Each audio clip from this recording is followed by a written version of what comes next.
Connaissez-vous vraiment l'histoire d'Odin, Thor, Loki, ainsi que tous ces dieux? Venez découvrir la mythologie nordique, l'histoire des As et des Vanir, de la création du monde au Ragnarok. Je suis votre guide, suivez-moi dans ce monde. Après avoir créé le monde avec la dépouille d'Ymir, le géant originel, Odin et ses frères Ve et Vili partirent explorer leur création. En se baladant, les frères virent 2 troncs d'arbres sur le rivage de Midgard.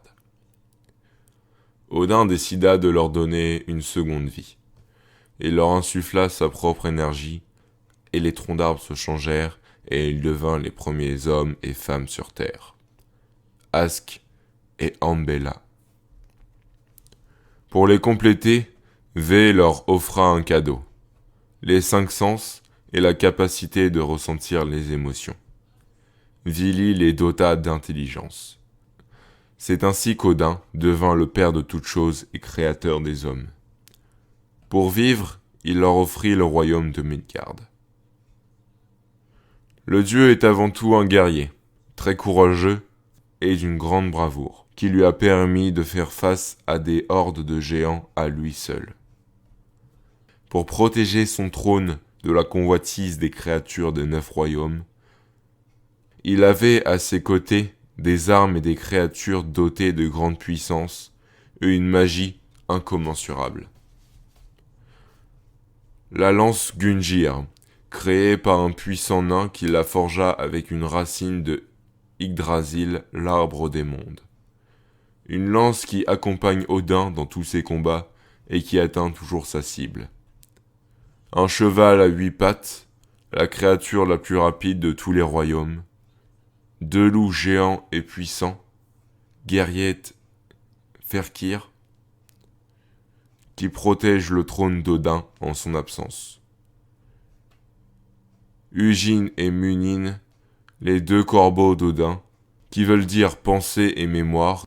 Ils survolent les 9 mondes et voient tout ce qui se passe. Quand leur maître est sur le trône, ils lui rapportent tout ce qu'ils ont vu. Ainsi, Odin devint le puissant dieu. Mais le dieu se rendit compte qu'il lui manquait une valeur importante. Le savoir et l'omniscience. Dans ses explorations, il eut connaissance de l'existence d'un breuvage qui donne une inspiration infinie. L'hydromel. Un pouvoir protégé par les géants. Pour s'en emparer, Odin prit la forme d'un dénommé Bölverk. Il se mit au service d'un géant tout l'été pour tout salaire une gorgée d'hydromel. Mais le jour venu, le géant refusa de céder la moindre goutte. Ayant la capacité de se métamorphoser, Odin se transforma en serpent pour se faufiler dans la grotte où était caché l'hydromel.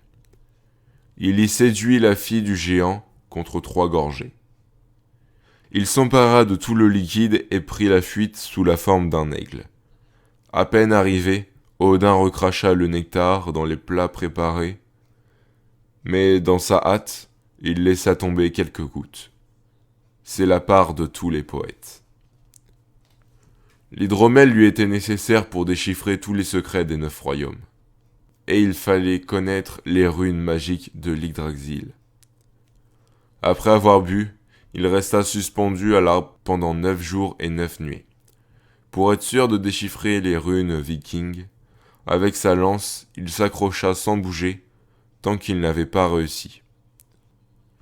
Au bout du 10e jour, il déchiffra les runes et acquit la capacité d'écrire. Dans un acte de bonté, il offrit les runes magiques, qui devinrent un alphabet, et la poésie aux Vikings. Mais Odin devait payer un dernier prix pour devenir le seul dieu omniscient. Il s'arracha un œil et eut la permission de prendre une gorgée de la source de la sagesse au pied d'Yggdrasil. Il devint ainsi le dieu connu de tous, un vieil homme borgne, à la barbe blanche et au pouvoir sans limite, qui a la lourde tâche de maintenir la paix dans l'univers. Eh bien, merci, chers aventuriers. C'était l'histoire d'Odin, père de toutes choses. Venez me suivre sur les réseaux sociaux pour savoir de qui parlera le prochain épisode. Salut!